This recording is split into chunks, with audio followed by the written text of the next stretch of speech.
Breaking news YS Vivekananda హత్య కేసులో సాక్షి రంగన్న మృతదేహానికి నేడు పోస్ట్ మార్టం జరపనున్నారు. కడపలో పోస్ట్ మార్టం నిర్వహించేందుకు ఏర్పాట్లు చేశారు. వివేకానంద ఇంటి వాచ్మెన్ రంగన్న మృతిపై పోలీసులు అనుమానం వ్యక్తం చేస్తున్నారు. పోస్ట్ మార్టం కోసం 4 వైద్యులతో కూడిన బృందం పులివెందులకు చేరుకుంది. సిట్ రెవెన్యూ అధికారుల సమక్షంలో పోస్ట్ మార్టం జరగనుంది.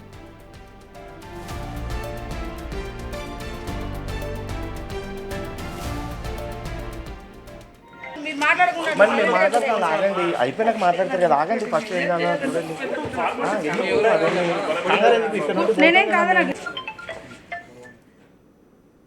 వివేకానంద హత్య కేసులో సాక్షి రంగన్న మృతదేహానికి ఈ రోజు పోస్ట్ మార్టం జరగనుంది. దీనికి సంబంధించి పూర్తి వివరాలు మా ప్రతినిధి దామోదర్ అందిస్తారు. దామోదర్,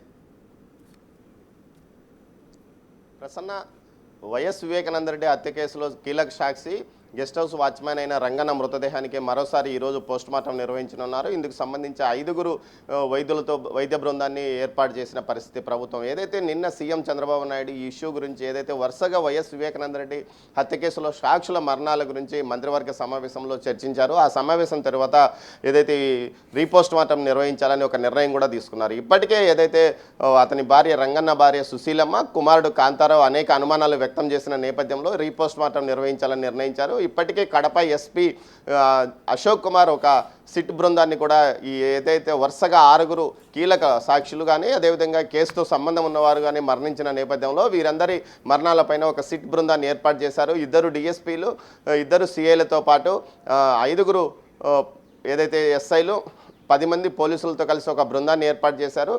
ఏదైతే వీరు గతంలో 2019 నుంచి ఇప్పటి వరకు మరణించిన కీలక సాక్షులతో పాటు ఈ కేసుతో సంబంధం ఉన్న వారి మరణాలపైన పూర్తి స్థాయిలో దర్యాప్తు కొనసాగిస్తారు. ఆ తర్వాత నివేదికను ప్రభుత్వానికి అందించినారు. అయితే ఏదైతే సిట్ ఇచ్చిన నివేదికను కేంద్ర ప్రభుత్వానికి కూడా పంపించాలని మంత్రివర్గ సమావేశంలో చంద్రబాబు నాయుడు చెప్పడం గమనార్హం. మొత్తం మీద అయితే నారాయణ యాదవ్ 2019 డిసెంబర్ 6న మరణించాడు. అతను ఏదైతే వీరికి వ్యక్తిగత డ్రైవర్గా ఉన్నాడని తెలుస్తుంది. అదే ఏదైతే వైఎస్ జయమ్మ వివేక్ వారికి సంబంధించి ఏదైతే వైఎస్ భారతి వీరికి సంబంధించి ఆ రోజు హత్య జరిగిన రోజు వీరే అతన్ని తీసుకొని వచ్చారని కూడా తెలుస్తుంది. అదేవిధంగా శ్రీనివాస్ రెడ్డి 2019 సెప్టెంబర్ 3వ తేదీన మరణించాడు. ఇతను ఏదైతే సిబిఐ మీద కూడా తనను వేధిస్తున్నారంటూ కూడా అప్పట్లో ఇన్స్పెక్టర్ మీద కూడా కేసులు పెట్టిన పరిస్థితి. మరోవైపు గంగాధర్ రెడ్డి ఇతను కీలక వాంగ్మూలం కూడా ఇచ్చినట్టు తెలుస్తుంది.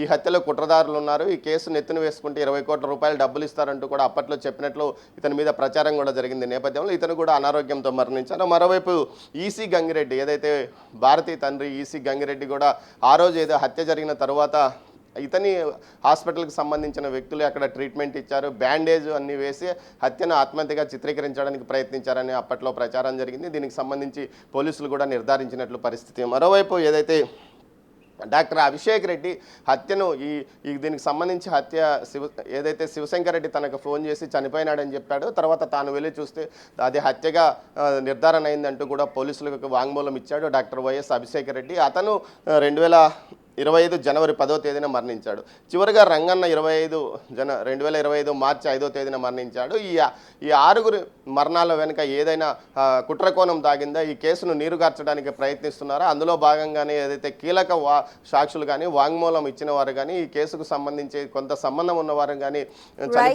చనిపోవడం, అది కూడా యువకులు కూడా అనారోగ్యంతో మరణిస్తున్న పరిస్థితి.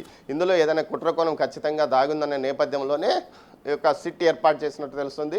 దీంతో పాటు ఈ సిట్కు సంబంధించి కీలకంగా అటు పులివెందల, కడపకు సంబంధించిన డిఎస్పీలు ఇన్ఛార్జీలుగా ఉంటారని కూడా ఎస్పీ తెలియజేశారు. ప్రసన్న, మొత్తం మీద దీనికి ఈరోజు రీపోస్ట్ మార్టం తర్వాత ఏదైనా అతన్ని అనారోగ్య పరిస్థితుల్లో ఉన్న రంగన్న మృతి వెనుక ఏదైనా కారణాలు ఉన్నాయా అన్న పరిస్థితుల్లో అన్ని వివరాలు కూడా పూర్తి స్థాయిలో పొందుపరుస్తామని తెలుపుతున్నారు. దీంతో పాటు సిట్ బృందం కూడా తన దర్యాప్తు పనిని థ్యాంక్ యూ దామోదర్.